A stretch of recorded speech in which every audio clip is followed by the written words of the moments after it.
you'll understand this. We're building a one-of-a-kind prototype, but it's not a prototype for anything in the future. Right. We're building at one time, warts and all, whatever it is, figuring out a bunch of new stuff.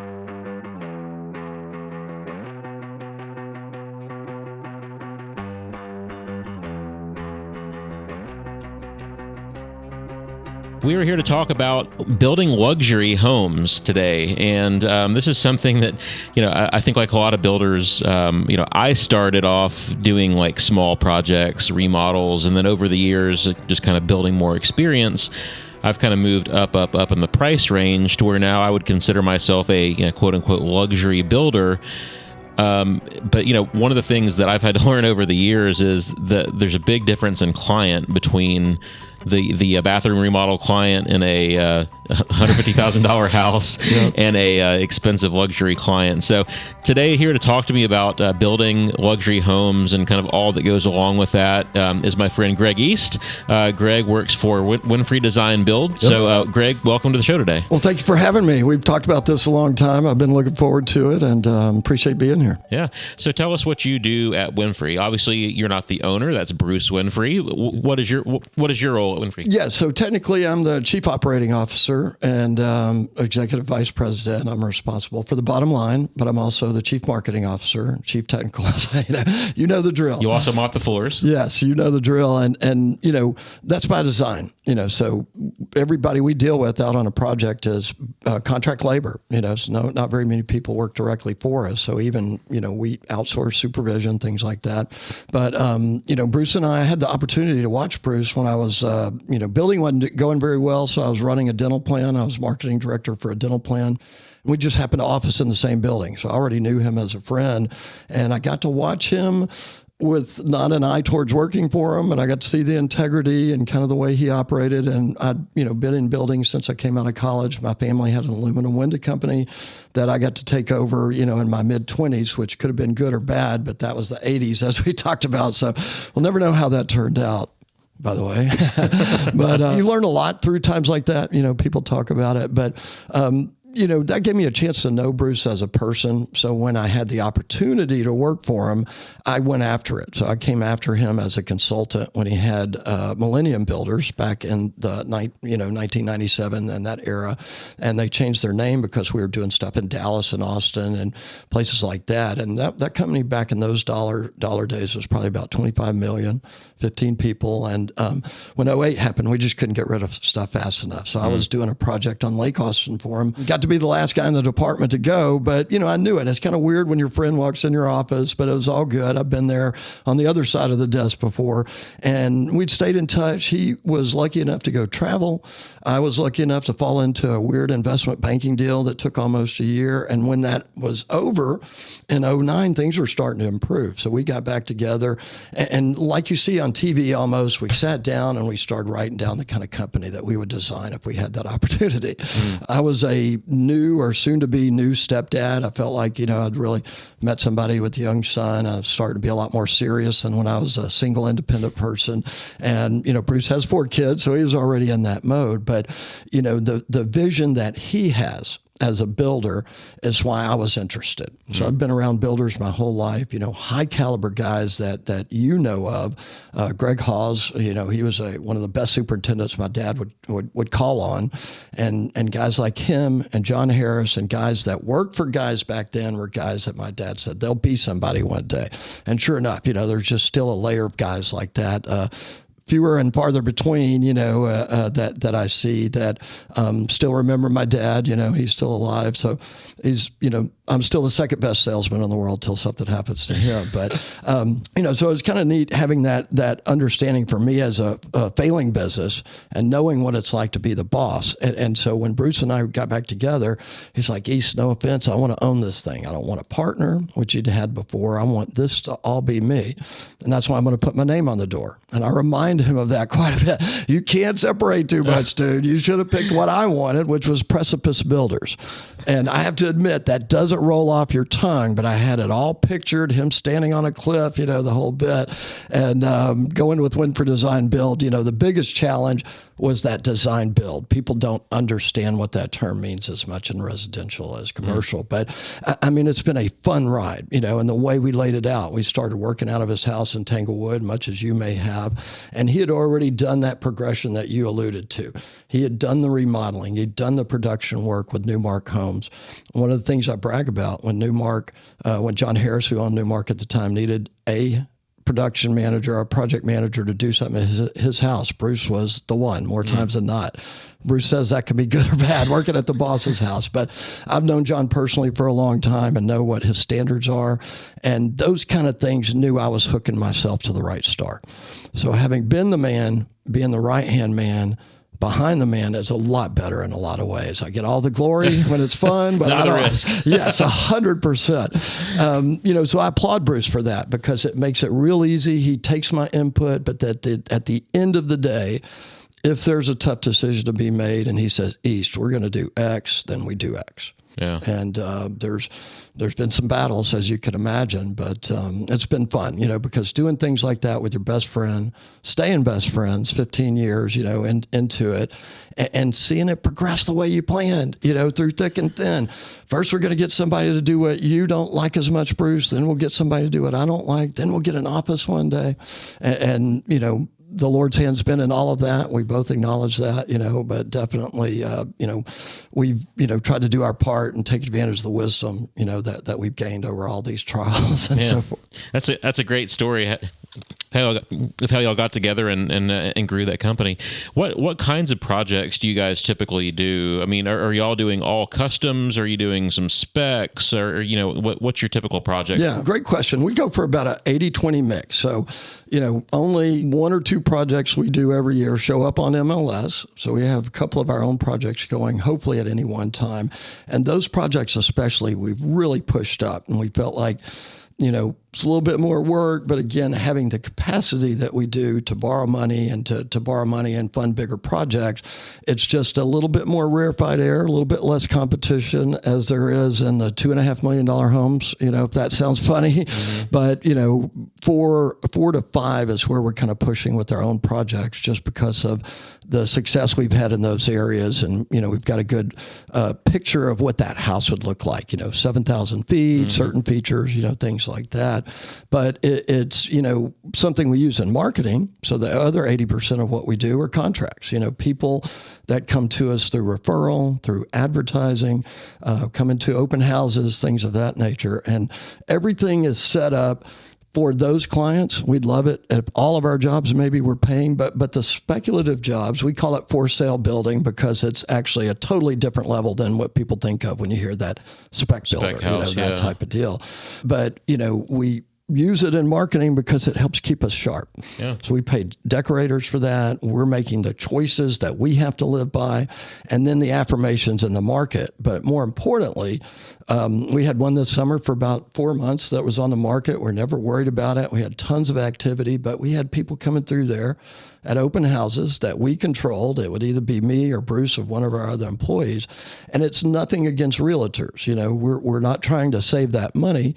We have that in our budget, but we meet people that day as opposed to a realtor that's going to give the builder the lead the next day. It's great marketing. It is fantastic. And you learn a lot about what people want. Lots of people coming through that could buy it, but they're at a different stage and they just want to see what builders are doing. You have these great conversations and most of them have a home somewhere, sometimes, hey, if you want to tear it down, sell it like that, so we've even made land connections that way and just, kind of keeps us engaged with what people are looking for when we're having to put our own product out there. Yeah. Every open house that we've done on spec houses back when we used to do that, which we don't now, but every open house that we did, I always got leads for customs from those open houses. People walk through, they see your work, you get to shake their hand and meet them. They're like, man, I want to do business with those guys. But also what you said is great too. People walk through, they're like, well, why did you do that? Or, man, I wish that you would use that color or that style or whatever. And we've had a few of those. And that's great feedback, right? I mean, it's like, everyone has their own style or opinion, right? But if you keep hearing the same feedback from a lot of people, that's something that you should put in your computer and work into the next job, right? 100%. But it's painful, as you can imagine, on a house. How hard is it to elevate an elevated living room area or dining room area. Right. So that's on our list of stuff not to do. And in that same elevated home, we also had a sunken area under this beautiful modern glass fireplace. And we thought it'd be neat, rather than putting anything in there as a conversation, you could put whatever, floral arrangements, whatever. We had the hardest time selling that house. People with kids would look at the elevated dining room that was so glamorous, and all they would think about is just an extended 10-foot stair for their kids to fall down, two or three stairs. And the elevated thing, people don't have the vision you think they do. We thought it would be neat for somebody to speculate. We could do this or that. So we said, we're dumb. We're going to fix this. My wife came over, did a $2,000 floral arrangement in there, and I think we had a contract like a month later or something. Oh, wow. It might have been coincidental. The price was dropping along those lines as well. But, it goes on the list. Don't do this, don't do that. To your point, the feedback was very consistent as we felt like. So one of the main things that I wanted to hit on today was, dealing with, as you go up in price range, dealing with the luxury buyer is a different animal than dealing with, some other price ranges. I think everyone's got their own quirks, but as you move up in price range, people have a higher expectation, not only for finishing, but also for how you're going to manage them and the building process, how you're going to interact with them. And so I just want to talk about what's your take on how does that buyer's expectation or that client's expectation differ from, let's say just kind of a lower price point person? Yeah. Well, it's a great question because it's, obviously a different part of the market. And, when I was in the insurance business, I was in the property casualty insurance business with Hotchkiss for a period of time before I realized the building side was the place to be. And, I learned a lot through that. But one thing, where you talk about in that, what's the client's pain? That's a big thing in sales and stuff. Well, throw that out the window when it comes to luxury building, because nobody has to have a $5 million house. I mean, sure, they get transferred from Connecticut. I've seen guys buy stuff, that just needed a place because the president of the company needed to have a Houston address because the company was there. Well, he still lived in Connecticut. Those kind of things are rare. But once you don't have those sales tools, what's your pain? Where's the wedge? All of those catchphrases that people would see in a modern sales seminar, it then goes back to, well, what are your needs? You get away from, well, let's find the pain and hammer on that, to more like, let's get them to say, yes, we need more space. Yes, we need to downsize. I mean, we've had people downsizing into 6,000 square foot houses, right. And they still want room for the kids and things, But to that end, we put an elevator shaft in every house if we don't put an elevator, because we do think people in a house of that quality might age in place and want that. But the end of the day, talking and thinking about those people, there's so many cliches. They do get up and get dressed like we do in the mornings. And the thing is, I say this very humbly, but also very proudly, we, for some reason, had a goal of also not working with any stinkers. We had the luxury of, maybe I would say, not being so hungry that we just had to deal with somebody that we did not appreciate. You have to take the project. Yeah. Yes. And again, that's why I say it humbly, because we've all been there. You're going to get it. You've got to have that, whatever, 100K or whatever to keep the doors open, and you're going to deal with that guy and learn some lessons. Yep. So we've cultivated that, and we deal with a lot of those nice people, and they're all type A's. They're all good at something. I like to say, if somebody reaches out to us and we can't find them, A, they don't have the money, or B, they just got it. Everybody, and they're not people that you would know if I said their names, but they're big in their field. They're great doctors or great lawyers or great business owners. And those people by and large are great people. Yeah. I mean, everybody knows rich people that aren't happy, but we deal with the happy millionaires. And our goal is to keep them happy. And part of our pitch is very simple. We tell them something that they don't expect a builder to tell them. We're going to fix it to where you have fun. Your wife's going to have fun. The boss, it's almost always the boss, and you're going to have fun because it's going to be something where you see progress all the time. So we've had this big rash. I say rash. This big, that's a terrible term for this. A big influx over the last couple of years of people with trust fund money who are wanting to do projects, and that's almost like a whole separate category, right? Because talk about not having the pain for making a buying decision. Yes. A lot of those people, it's just they want what they want, and there's sometimes some sense of entitlement to deal with. I'm not making a blanket statement. If you have right. If you Very have general. a trust fund out there and you're listening, I'm not trying to offend you. But I think even if you do, you probably know other people Yes. in the situation. I'm not saying I wouldn't be a jerk. That Trust have me. some sense of entitlement, right? But there's a lot of times there's not as much sense of urgency to get the project done. It's like, Huge. hey, I bought this lot and I don't mind sitting on it for 2 or 3 years with nothing happening. Whereas if it was an $800,000 house and those people are making 2 mortgage payments, they have a lot of pain. They're like, hey, let's get this thing built. Let's get it over with. 100%. If they have the money just to sit on it, there's no sense of urgency to get the project started. Correct. I mean, we get sets of plans that people have been sitting on a set of plans for 2 or 3 years and haven't started building the house yet. Yes. And trying to get them off a high center and get them going is painful sometimes. Well, and you learn from stuff like that. You know, you let a client suck you into something that's actually not part of your model. And then number one, you're mad the whole time. And number two, the reason it's not part of your model is it's not part of a successful project.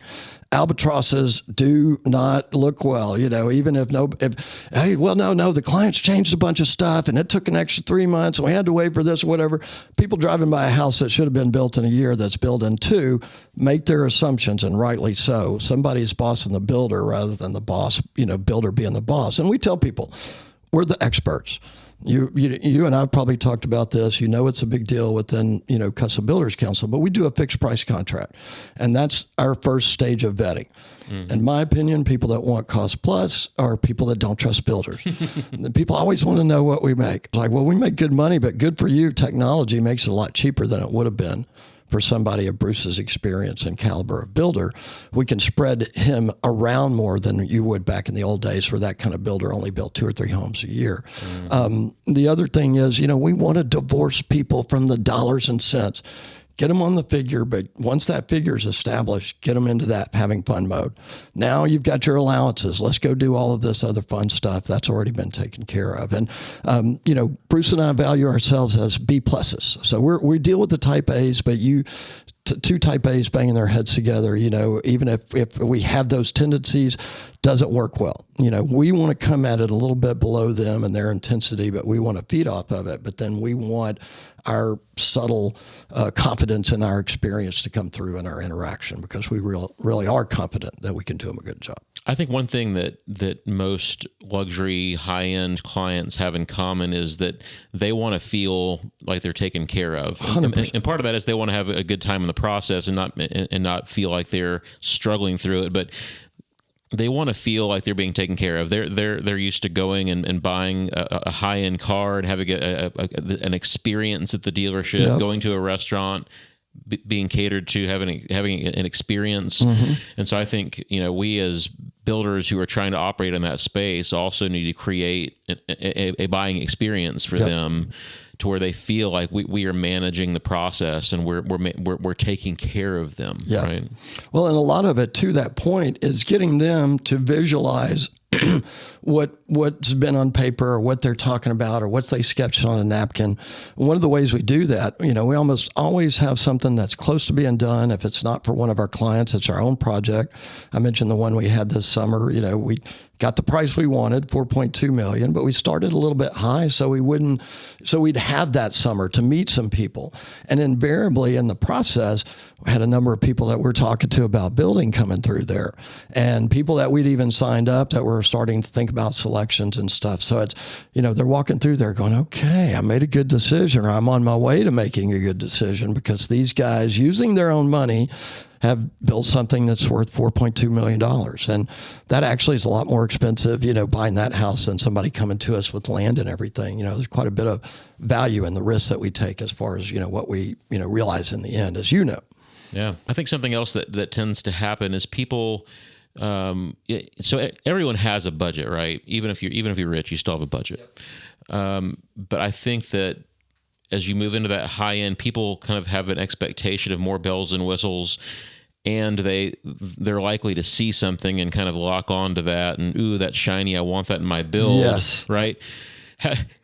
how do we manage kind of all those extra, I want that, I want that, I want that, all those extra desires with also kind of keeping them in budget? And this is an issue for all price ranges All builders. of builders, right? Not just luxury. Yep. But I think when people feel like that stuff's more in their reach financially, they have the tendency to just say, "Oh, give me that," right? Yes, yeah. And then you're like, well, that's a $200,000 item. Are you sure? Well, or a month ago, that was a great idea. That's not a good idea now because we've surpassed that, that stage or what have you. That's what we worry about. And to your point, I like to say everybody has a budget, but it's theoretical in that what you're building should be constrained by the neighborhood. I think we can agree on that. But River Oaks, that is a broad constraint. Mm-hmm. And it's not all the exterior of the home or the square footage. It's what people are putting inside. You mentioned things like that touch people off. And I'll mention one of the ones that comes to my mind, and that's hidden rooms. So we did a hidden room, one of the very first houses we did. It was a bookcase. It looked great, very James Bond-like. And I think it was the elevator shaft, so it was going to be a closet, until somebody did something or whatever. I think we built 3 homes that we met people or showed people that house, and 2 of the 3 wanted a hidden room. Mm-hmm. And we did one in this last house in Overbrook. It was a hidden room in the closet that could be turned into a safe room or used in such a manner, if somebody felt that way. And somebody that bought a house we were building in River Oaks, off of that house, before he saw the house in River Oaks, he goes, "Does it have a hidden room?" And that one's got a hidden speakeasy, by the way. So, seeing a very wealthy person at the top of their profession who's probably just been in a meeting, maybe reading somebody the Riot Act and saying, "Oh, good, we got the hidden room," And that's what we enjoy, I guess, is seeing these people that are so self-assured in their other area, and they're sitting in front of us going, "God, Greg, we never done anything like that. We think it'd be cool, we're 50 years old, and we've lived in all these great houses and all these great cities, Japan and places like that." And that's humbling, that somebody that's could be a jerk or could throw their weight around a little bit is coming at you, like you said. Home buyers across all levels are doing the same thing. And at the end of the day, they want a home for their family. Yeah. How do you keep them in check to some degree, when they keep throwing these things out there that is going to blow up their budget? Yes. Well, so a couple of good stories. So we were talking to Mac Hike and his daughter and son-in-law, and they thought enough of Mac to bring him in on it. So we were having a visit. I've got friends that have, done business with him, a longtime Houston legend, going back to playing for the Houston Oilers. And, we were talking about stuff, and he said, "Oh, Greg, we were talking about budgets." And Greg goes, "That's okay. I put my wife on an unlimited budget, and she broke it the first month." Only a billionaire could tell jokes like that. So to that point, we've had a home. I'm thinking of one in Tanglewood. And I want to say we set the tile allowance at $90,000. It was a 6,500 square foot house, very, very nice home. And when we set that budget, the guy said, "I do not care about that because I know my wife is going to go over that." And they went over $100,000. Wow. A lot of it came from Italy. Luckily, it was pre-COVID. But, man, oh, man, they had taste. And the only thing that got you on that one, and it's to your point of what people don't know about bad things that happen to builders, and we kind of do it to ourselves. Somebody ordered something wrong, so we had 2 pallets of that material, and it sat out at the front of the driveway. Went 2 weeks, it's supposed to get picked up. You know how it goes. It gets knocked and whatever. Well, guess who paid for the 2 pallets of stuff that was supposed to go back? We did. And then it's after the game, you're like, "Oh, that was a terrible idea." It's like, yeah, well, why didn't y'all think about that?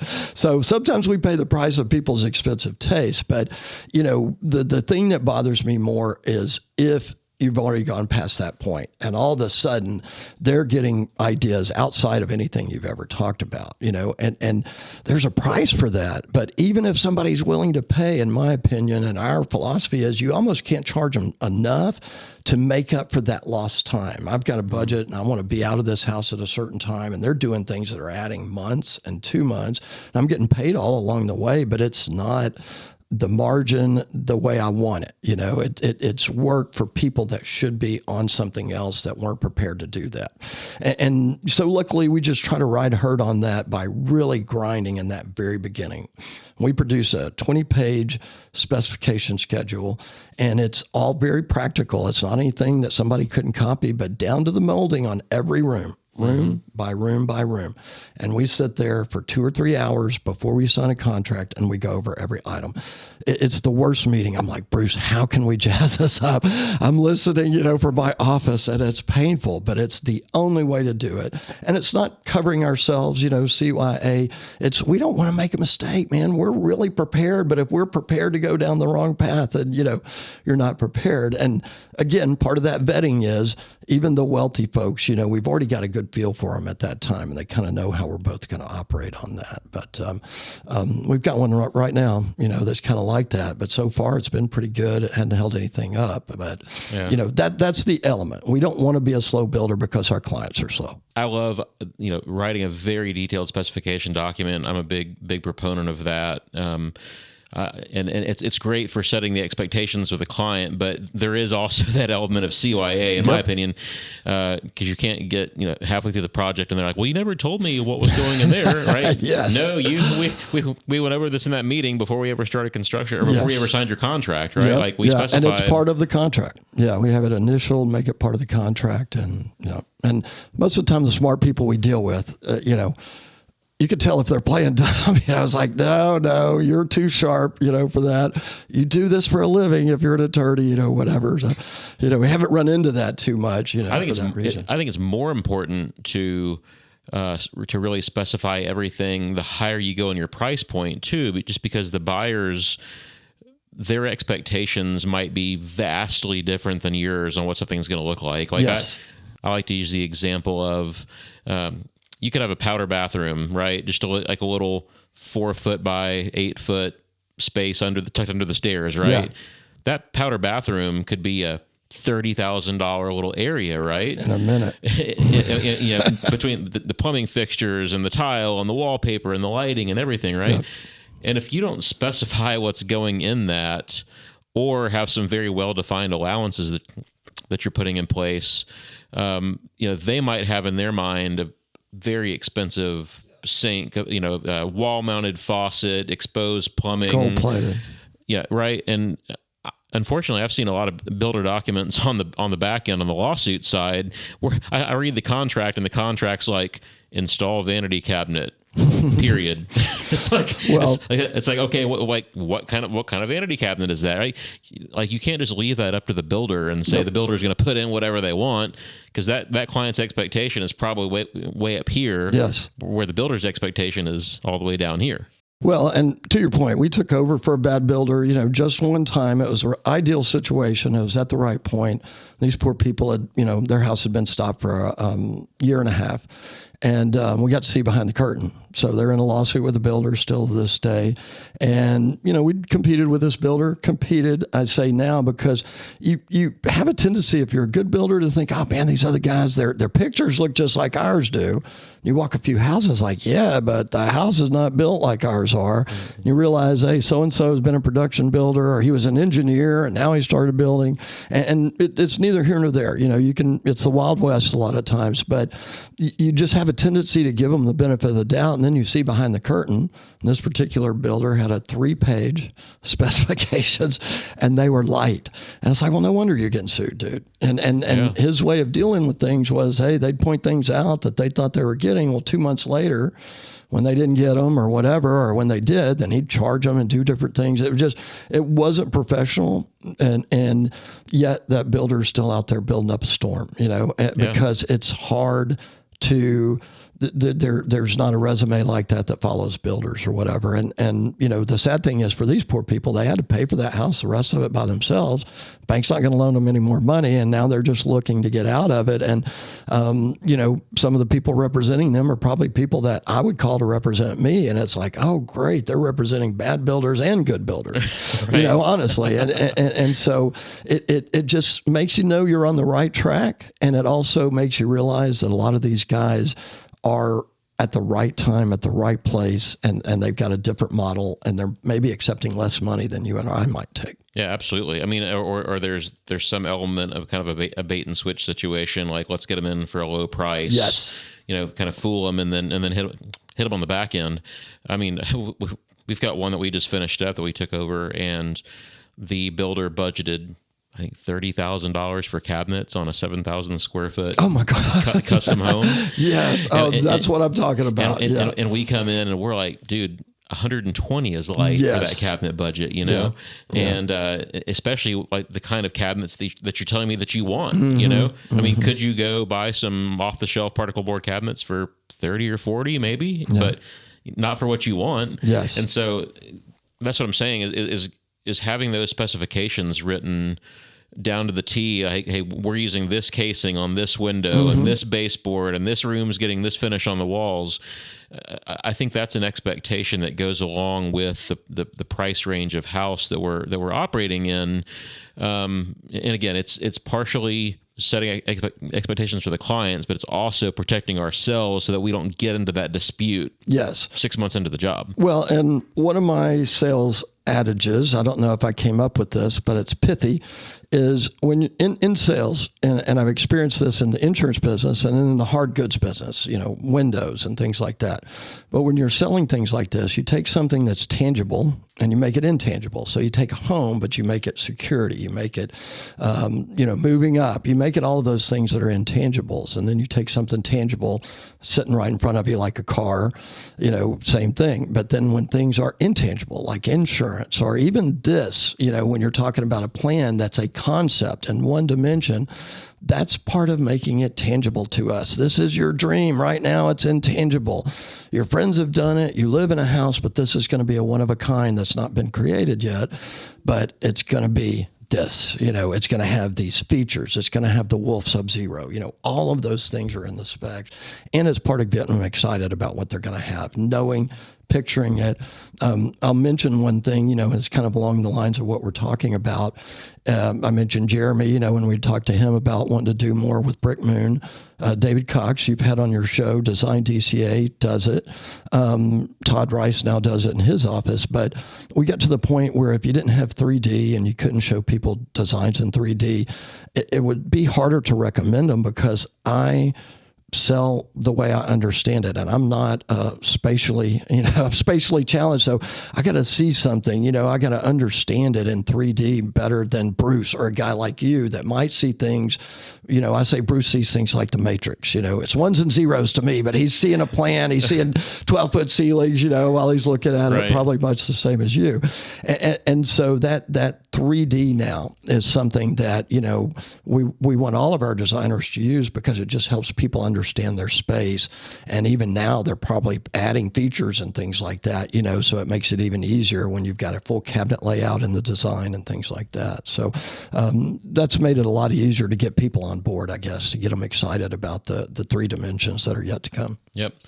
So let's talk about how we interact and kind of some of the interpersonal things that go into sometimes dealing with people who are more on the upper end of the price spectrum. So sometimes we're talking to not only, you know, the husband and wife, but there might be more decision makers. Like I've had more instances recently where there's like somebody's father is also involved, or maybe there's like a family manager, or they have an owner's representative, or you're interfacing with more people other than just the couple, right? And you're dealing with multiple decision makers.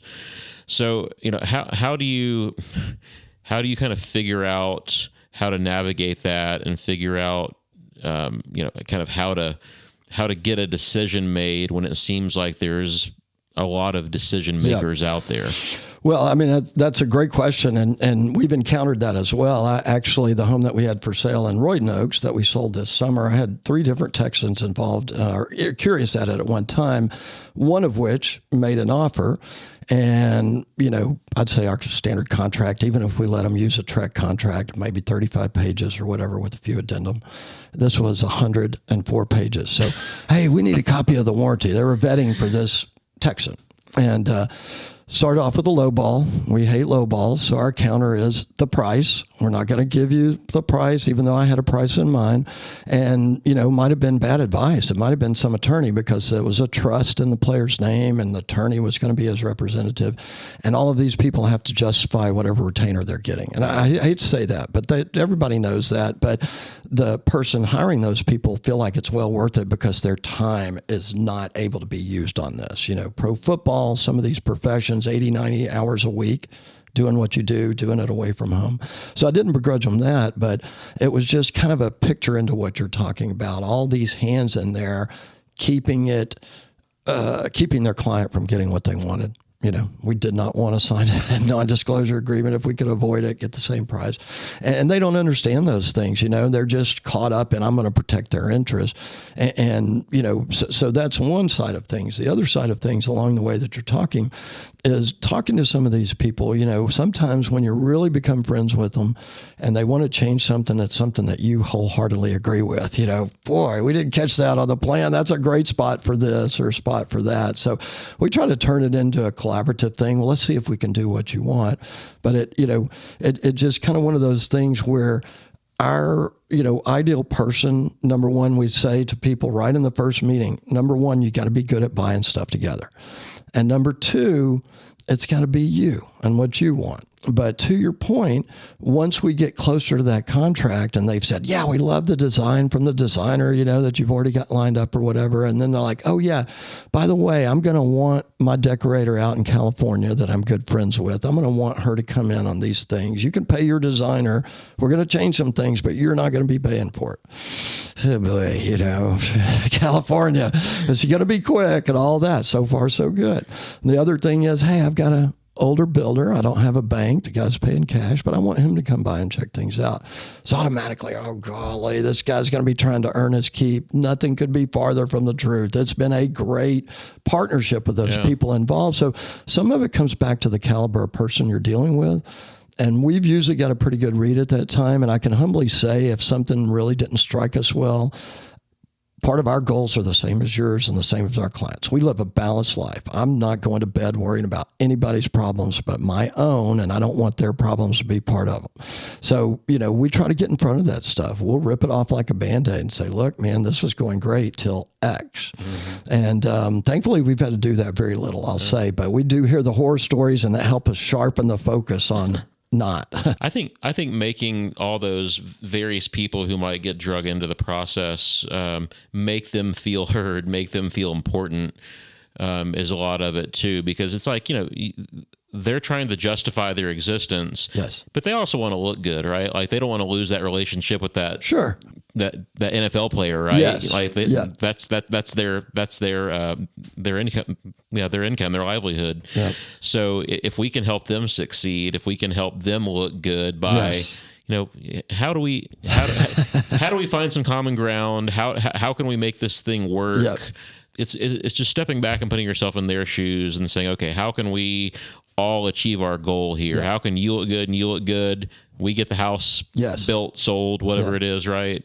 Because at the end of the day, that guy wants to buy or build a house, right? Yep. We want to build the house. Yes. And so it's just navigating all these people in the middle and kind of making them feel like they're a part of the process just enough to get that deal done, right? And I've experienced this on the back end because, I do owner's rep work. And so I am that guy that gets brought in to work with the homeowner and kind of come in and do my own inspections and walkthroughs and ride herd on the builder. Mm-hmm. And so I understand what it's like as an outsider being asked to insert myself in the process.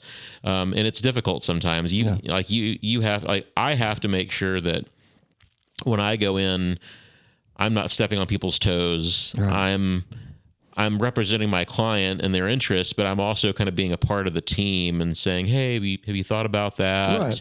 You're not doing a bad job, but maybe think about doing it this way. Find nice ways to put things. Yes.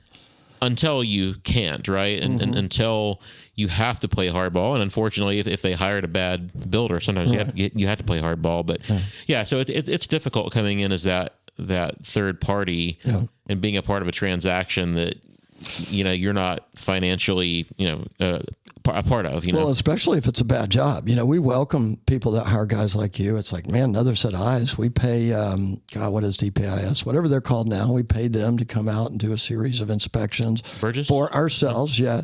Burgess does it as well, yep. And, that's a little bit of CYA too. We're not perfect. We love doing that. We do all this stuff on it, but it's part of our sales pitch as well. You can hire a third party, but keep in mind, we also have a third party just to help us and make sure we're on our stuff. And it's money well spent, because a big 7,000 square foot home, nothing's going to be perfect. There's going to be things that you want them to see, that you just missed, looking straight at it, that kind of deal. I'll tell you a funny story since you talked to David Cox, and I don't think he would mind me telling this, but we were at a meeting one time and we'd called in the decorator, and she'd worked on some projects, won't mention any names, but it's a little bit more avant-garde, a little bit more cavalier, and a little bit, didn't give as many cares, as many F's as people do sometimes these days. And so we're sitting at a meeting with the clients, and David kept his cool, but, she starts by going, well, first of all, this roof line, and I was not privy to the meeting. I was walking by. I had already done my part, getting them in the door. And, David, you could see the muscles right here and stuff.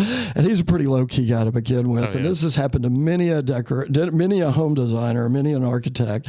He kept his cool and everything, and Bruce just couldn't call the people fast enough. Like, hey, I'm so sorry. She did this and that and whatever. We could find you somebody else. And the client said, no. I applauded. I like tension in a meeting, man. He said, we're not going to do 90% of the things she said, but she did have that one idea. And she did have that one idea. And the clients weren't offended. David was a professional, was able to get over it, and it reminds you, and these are some nice people, but these people understand group dynamics sometimes better than we do. And they understand tension sometimes, just puts everybody on their guard, I guess is the way to put it. But hearing the meeting and then hearing their opinion of the meeting was quite enlightening, let's say that. Do you guys use any technology like builder software? Builder Trend, yeah. And do you find that that's a good way to help manage Huge. The client's expectations, manage communication? Yes, and we were an early adopter for that, probably one of the first things that we did look into and got involved in. And when we started, we're paying a lot less than we pay now, I'll say that. Oh, yeah. But they had a model where it was based upon the number of homes. And then, I interviewed for a company that did technology for construction software, tracking vehicles and stuff like that. And they had 200 coders. And they worked all the time. These weren't, hey, we're just here to get the software up and running. They're sitting there the whole time thinking of ways to improve it. And we see that in Builder Trend. So for us, when we started, it's got a calendar and, yeah, we could do this. Well, world domination would not be an exaggeration of what they're, probably aiming for. They've got insurance now and they've got all of these things, but every month we're seeing things that are evidence of all these coders and people saying, hey, why don't you do this? Why don't you change the interface or whatever? And so we've taken it from kind of using it internally to we really promote that. We have project managers take pictures of jobs for clients that are in different places, things like that, just to keep them engaged. But we use it for the scheduling. And once our clients use it for the scheduling, no matter how much we don't want to do the schedules, we have to keep them current. Yeah. So once somebody finds out about it, hey, we noticed this is a week off, the brick's not starting, some of the projects we had, it's a roll your eyes moment, but it's like, yeah, it's okay. And what we like is it's cascading now. So you make one change and the rest of it changes. It's gotten a lot more easy. We started doing our budgets in that, even though we do fixed price, it's a real good budget module where we can roll things into POs and stuff like that. And it's part of us trying to do more with less people. So I have an accounting person that comes in one day a week, a CPA that I've been friends with for years. I have a marketing person that's in my office today.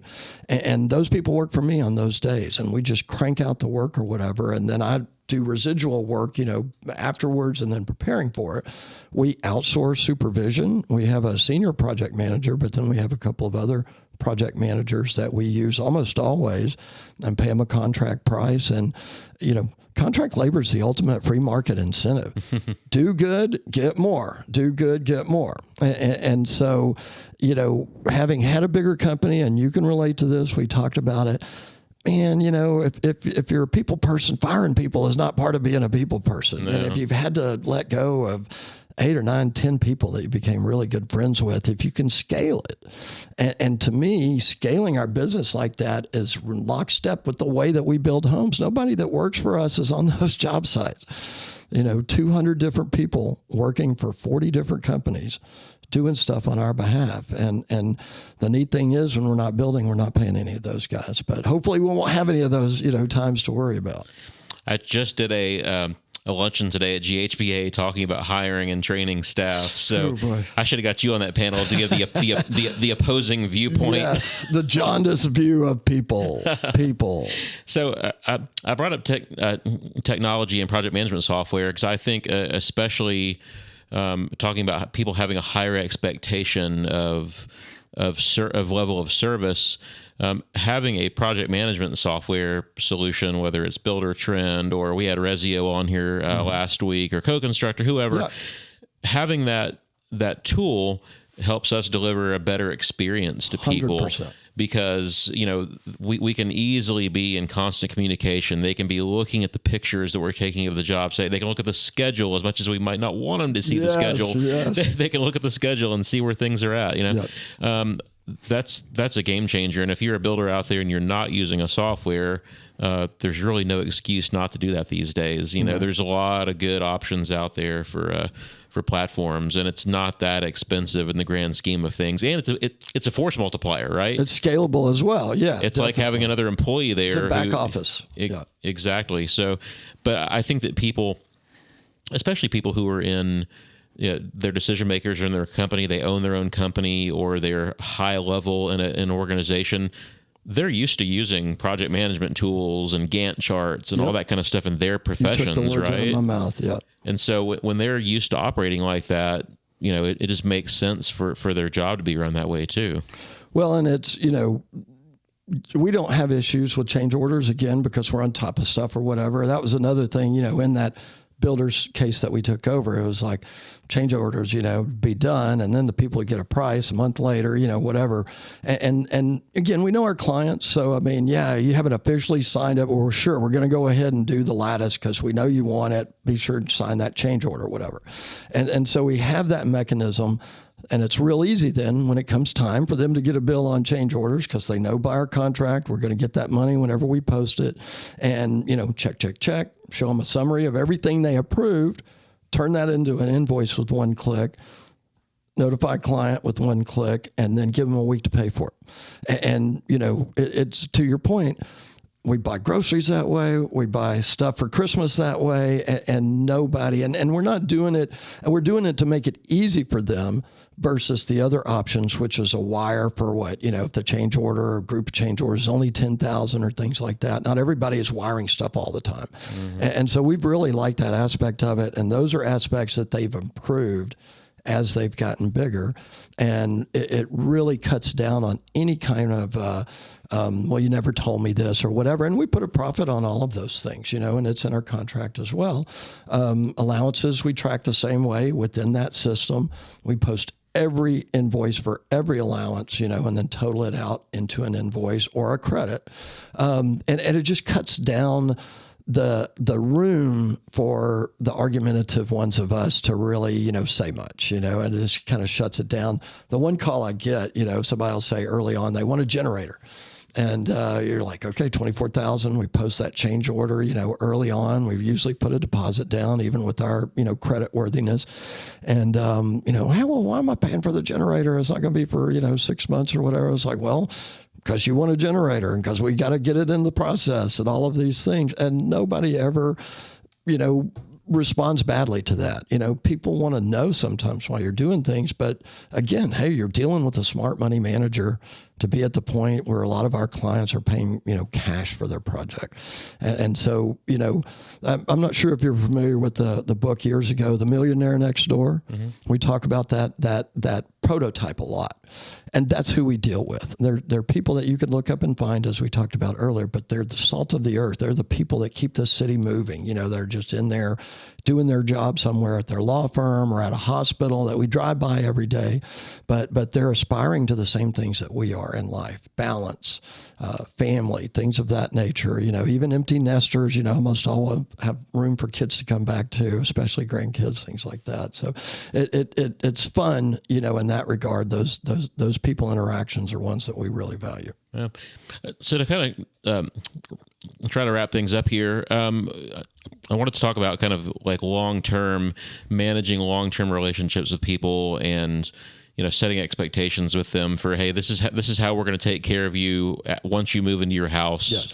Whether it's a warranty or how we're going to make sure that you're comfortable for the next X number of years, and kind of manage that relationship, because we all want to get referrals, and obviously these people can be a great source of referrals, right? Yep. So how do you guys manage your long-term relationships with clients? Well, we just touched on it. Builder Trend has been a great resource for warranty because they have the warranty module, if you will, the warranty tab. So when we're getting close to closing a home, somebody's already been using Builder Trend, or if it's a for sale home, we invite them to join Builder Trend. And I just say, hey, look, think in terms of that. All of them have an inspection, so we've already done all of that before they move in. And it's think in terms of the 30-day list, just like when you're a production builder, and the 1-year list. So we reach out and we tell them that. But by that time, they know where we're at. They know we're going to, be there for anything that happens. So we've had that relationship that we continue to grow, and that's a great way that you put it. But more importantly, everybody in the company knows about that. So it's like, well, yeah, we called about warranty or did that. We encourage people to do that.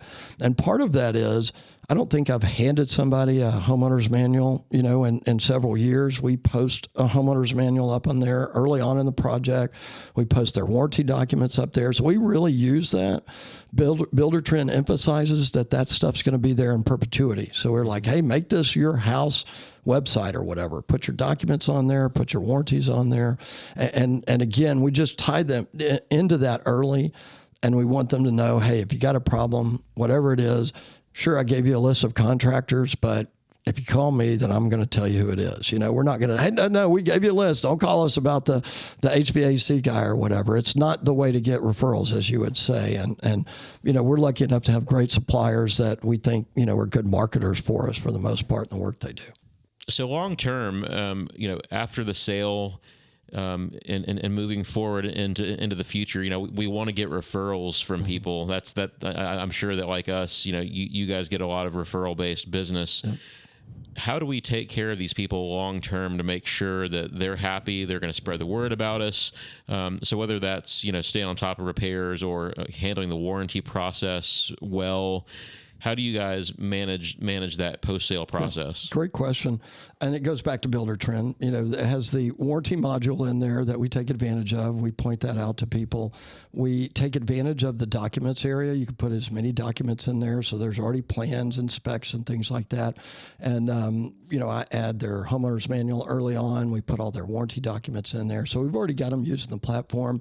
And my thing is, don't fill out 30 different warranty things, just write it down on one, even though it says one per thing. And same again, going back to the way production builders think, that 30-day window. After 30 days, what are the things we noticed that we didn't catch or what did, some people do while they were moving in that you just can't, live with? And then that 1-year point, get everything in, get your paint done, whatever kind of thing. And we're not afraid of that. It's amazing. We've had clients that, didn't use a realtor. They bought a home that was already, that we had built, didn't use a realtor and didn't do an inspection, and I remember the conversation. She's like, hey, well, you guys are good builders, right? Do we need to spend the $700? I'm like, man, I'm probably not the best person to ask, but we have done a good job, and it's a house. So people live right next door to Bruce, no less. So I figured if they live next door to the builder, but that's something I'll mention to you. When I started working for Bruce in the townhome business, we were eating down off of Washington, and we were building on every street over there at one time. Name a street off of Washington, we probably built some townhomes there, 50 or 60 units a year. We're standing there getting lunch one day when I'd started with him. I'd say, hey, by the way, is anybody going to walk up to us with a bone to pick? And he's like, he's so far so good, and that's hard to do, especially in the townhome business, and so something that I still pride myself on. We don't have to hide from anybody. We do a great job for our clients. It's never perfect. I mean, sometimes we have to remind them and be firm about something, and vice versa.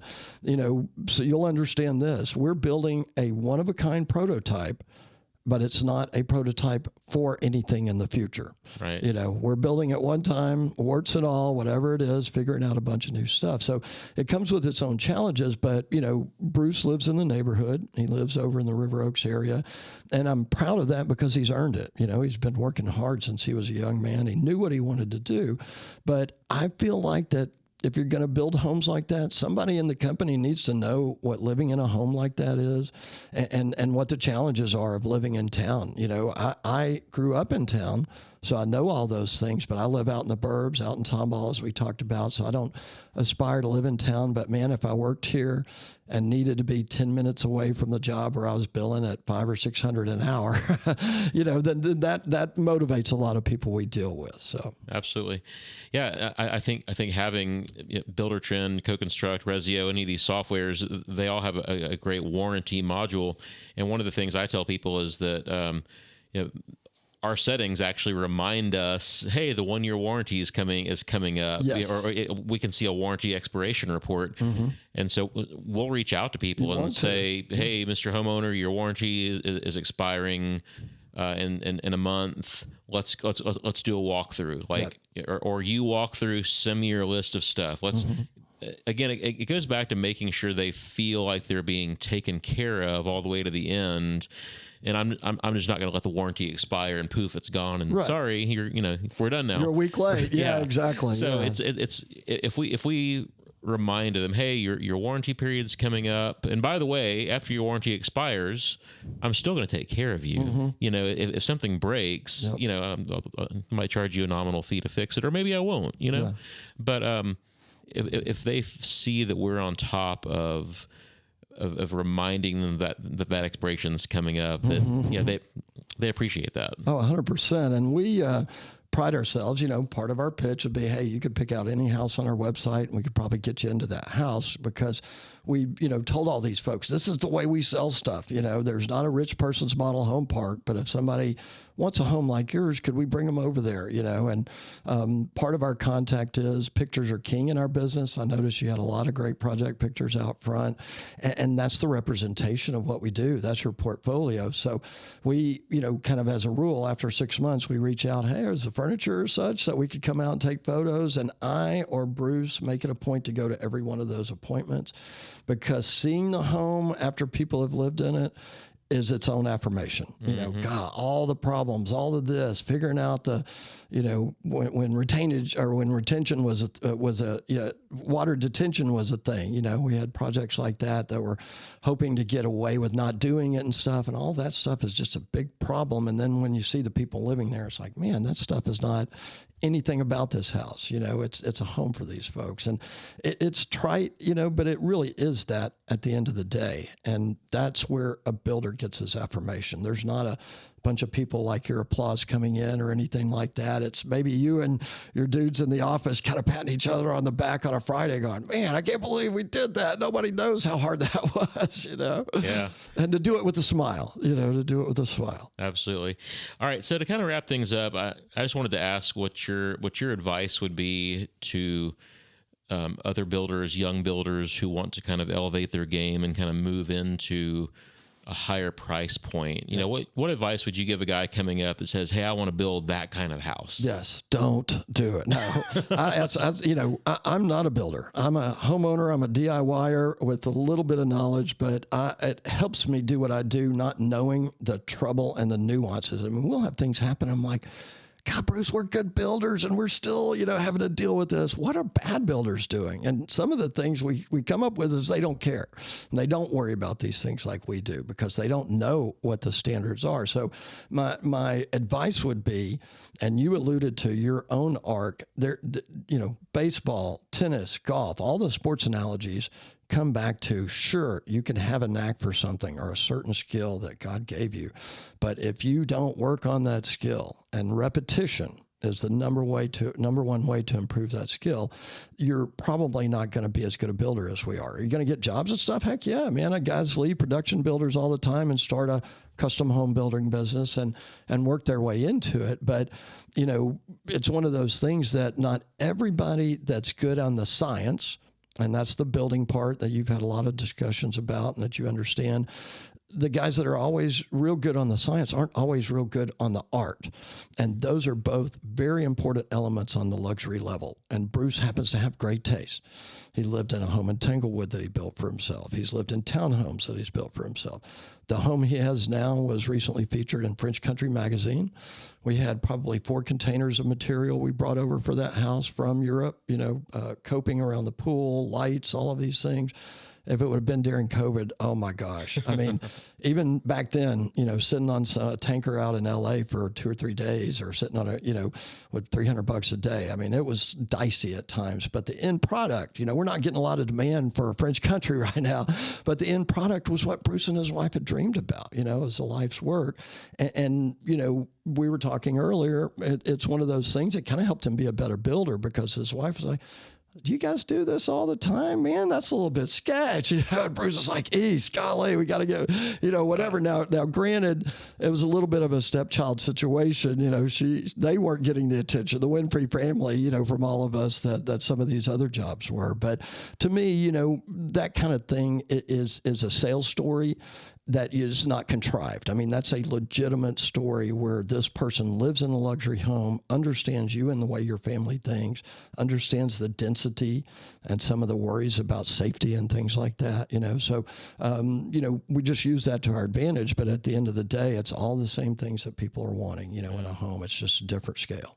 I'd actually also add to that for people who are wanting to come up is, don't bite off more than you can chew. Great. And yeah, that's, when you talk about having to take projects over, I would say most of the ones in that situation that we've had to step into are people who just bit off something way more than they were capable of executing. Yes. Yeah. It's like everybody wants to build the big house. Building's building. Right? 5,000 is just like 2, and it's not at all. No, it's really not. And so I think people, they want those big jobs. They think they're glamorous.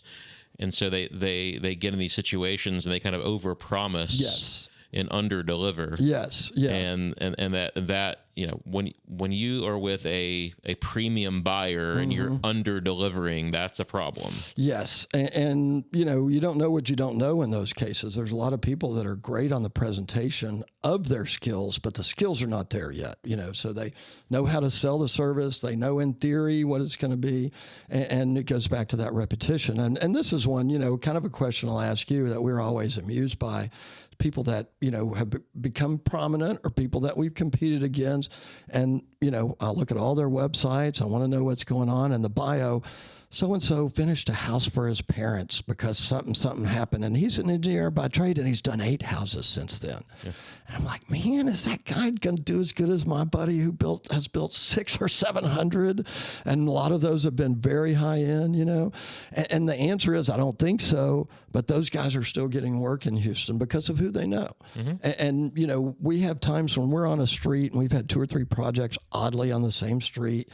And somebody will drive down that street and think, man, Winfrey's everywhere. 3 streets over, they don't even know our name. A project will start. I'm like, how would they not call us? It's like 2 houses down. And it's like, well, east, they might have known somebody from church or they might have known somebody from the club, Right. And that's the thing that's most frustrating when you're just knowing that you could do a good job, but you don't have those connections, with the people. You want to build them all, Yeah, exactly. Well, Greg, thank you so much for being here today. It's been a great conversation. I always love seeing you. Same here. And I think that sorry to kind of back up a second.